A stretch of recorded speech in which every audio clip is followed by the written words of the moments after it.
یہ کہانی حمزہ کی ہے جو اپنی ضد کے باعث ایک خطرناک مہم میں پڑ جاتا ہے، لیکن وقت پر اپنی غلطی کا احساس ہونے پر اپنی والدین کی نصیحتوں کی قدر کرنے لگتا ہے۔ کراچی کے ایک پرانے علاقے میں علی اور حمزہ نامی دو بھائی اپنی ماں اور باپ کے ساتھ رہتے تھے۔ یہ علاقہ مختلف رازوں سے بھرا ہوا تھا اور یہاں کے مکانات کی پرانی دیواروں میں چھپی کہانیاں ہر شام پراسرار لگتیں۔ علی بڑا بھائی تھا جو ہمیشہ اپنے والدین کی باتیں سنتا اور ان پر عمل کرتا تھا۔ اس کے برعکس حمزہ اپنی عقل کا بہت ضم رکھتا تھا اور اکثر والدین کی نصیحتوں کو نظر انداز کر دیتا۔ ان کا والد جناب احمد ایک کامیاب بزنس مین تھے اور والدہ ایک محبت کرنے والی گھریلو خاتون تھیں۔ ایک دن جناب احمد نے حمزہ کو متنبہ کیا کہ وہ قریبی قدیم عمارتوں میں اکیلا نہ جائے کیونکہ وہاں کچھ عجیب و غریب واقعات ہوتے تھے۔ لیکن حمزہ اپنی فطری ضد کے باعث والدین کی باتوں کو غیر ضروری سمجھتا تھا۔ ایک شام حمزہ کو اسکول سے واپسی پر اس عمارت کے قریب سے کچھ پراسرار آوازیں سنائیں۔ تجسس نے اسے وہیں روک لیا اور اس نے طے کیا کہ وہ اس راز کو کھول کر رہے گا۔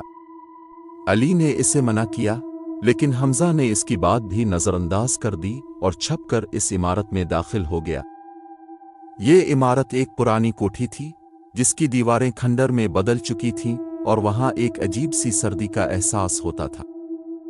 حمزہ نے ایک دروازہ دیکھا جو بالکل آہستہ آہستہ کھل رہا تھا اور اس نے اپنے قدم بڑھا کر اندر جانے کا فیصلہ کیا۔ جیسے ہی حمزہ نے دروازہ کھولا، ایک غار نما تہ خانے کا راستہ نظر آیا۔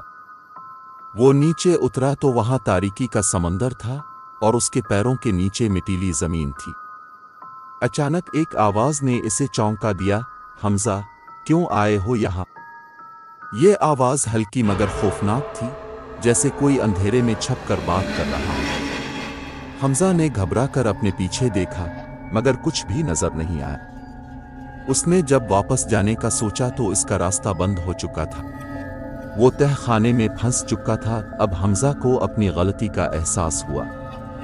وہ پوری طرح ڈر چکا تھا اور اسے یہ احساس ہوا کہ والدین کی نصیحت نہ سن کر اس نے کتنا بڑا خطرہ مول لے لیا تھا۔ اس نے وہاں سے نکلنے کی کوشش کی مگر ہر طرف اندھیرا تھا۔ اچانک اس کی نظر ایک چمکتی ہوئی چیز پر پڑی جو فرش پر پڑی تھی۔ یہ ایک چھوٹا سا طلسمی سکہ تھا جسے الفاٹتی ہی روشنی کا ایک ہالہ چاروں طرف پھیل گیا۔ اسی لمحے حمزہ نے دیکھا کہ دروازہ کھل گیا ہے اور علی وہاں کھڑا ہے جو اسے ڈھونڈتے ہوئے یہاں تک پہنچ چکا تھا۔ علی نے حمزہ کو فوراً باہر نکالا اور وہ دونوں جلدی سے عمارت سے نکل آئے۔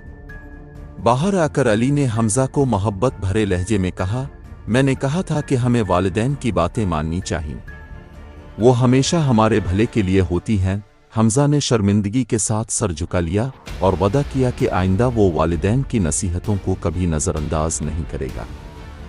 اس نے جان لیا تھا کہ زندگی میں عقل سے زیادہ اہمیت تجربے اور مشورے کی ہوتی ہے جو والدین ہمیں دیتے ہیں۔ اس دن کے بعد سے حمزہ ہمیشہ اپنے والدین کی باتوں کو غور سے سنتا اور ان پر عمل کرتا۔ اسے سمجھ آ چکی تھی کہ بے وجہ خطرات مول لینے سے بہتر ہے کہ ہم اپنے بزرگوں کی باتوں پر عمل کریں تاکہ ہم اپنی زندگی میں کامیاب اور محفوظ رہ سکیں۔